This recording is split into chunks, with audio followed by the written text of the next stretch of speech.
છે ને તમારા છોકરો એટલા હેરાન થાય છે 2 કલાકથી આવીને 2-3 કલાક થયા તો બી અમારો નંબર નહીં આવતો કે અમે બધાથી પહેલાં અમારે મોડ આવીને બારે ઊભા રહી જાય પણ અમારો નંબર નહીં આવતો અમારા છોકરા બળી જાય આવો તાપ પડે છે અમારે કોઈ સુધવારા નહીં કોઈ કશું લાઈ નહીં કશું નહીં નહીં રાખતા શું માંગ છે અને અમારે સુધવારા કરો અમારા છોકરા બળીને સાફ થઈ જાય અમારો નંબર આવે એવું રાખો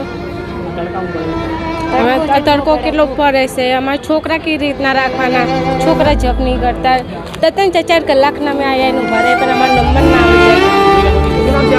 શિલ્પાબેન